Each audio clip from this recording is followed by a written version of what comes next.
너울성 파도에 휩쓸린 초등학교 6학년 남학생이 13분 만에 극적으로 구조됐습니다. 물 위에 오래 떠 있는 방법인 생존 수영. 당시 2m가 넘는 파도 속에서도 학교에서 배운 생존 수영법을 활용해 침착하게 구조를 기다린 것으로 알려졌습니다. 학생이 도착했을 때 생존 수영법이라고 이제 하늘을 보고 있고 다리를 넓게 벌리고 있는 그 자세.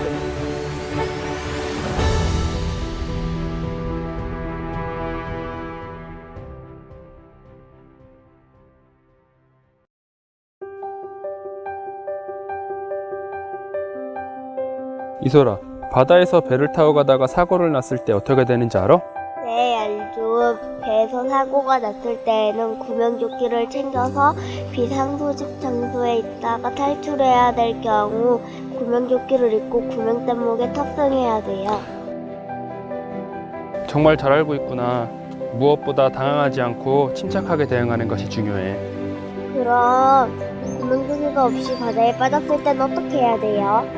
그럴 때 필요한 게 생존 수영이야. 오늘 선생님이랑 생존 수영에 대해서 배워보자. 네.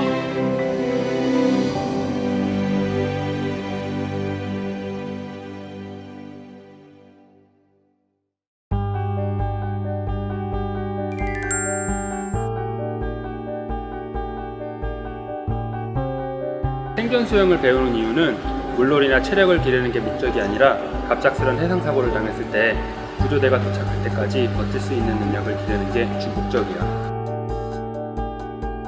생존 수영을 연습하기 전 물에서 발차기와 물놀이 등 여러 가지 활동을 통해 물에 대한 적응력을 높일 수 있도록 합니다.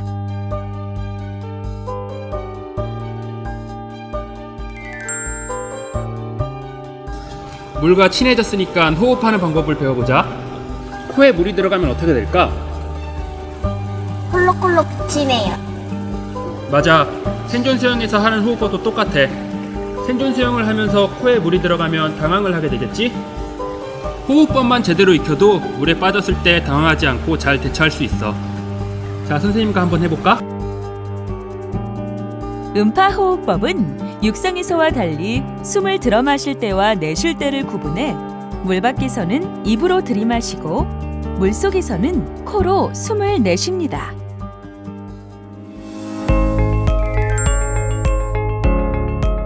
얘들아, 우리 몸에는 두 개의 큰 공기 주머니가 있어. 어디에 있지?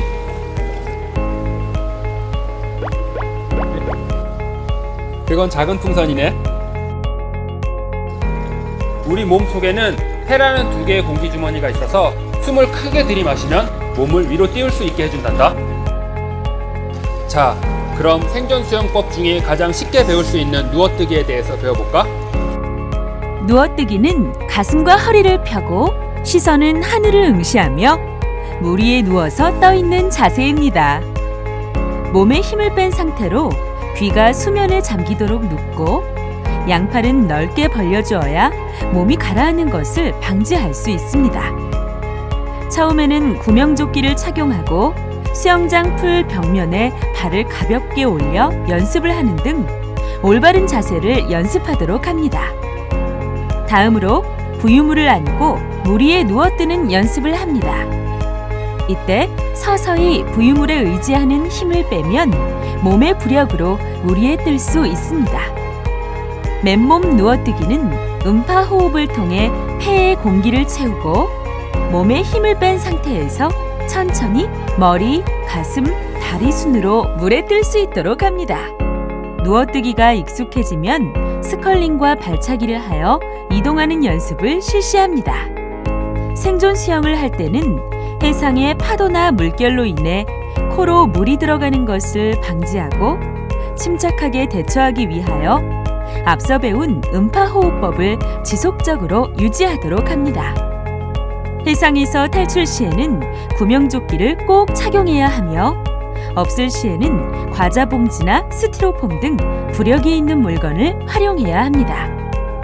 구명조끼가 없이 물에 뛰어들어야 할 경우나 갑작스럽게 물에 빠진 경우에는 당황하지 않고 수면 위로 부상한 뒤 누워뜨기 자세를 취해야 합니다.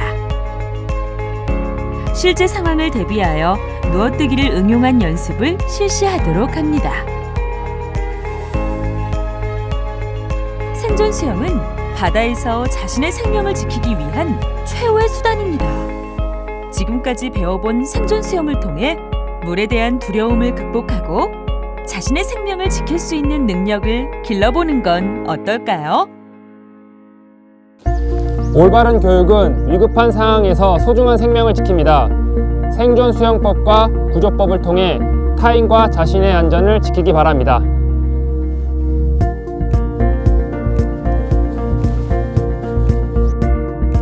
친구들과 함께 생존 수영을 배우니 쉽고 재미있었어요. 튜브 없이 맨몸으로 누워서 뜰 수 있다는 게 너무 신기했어요.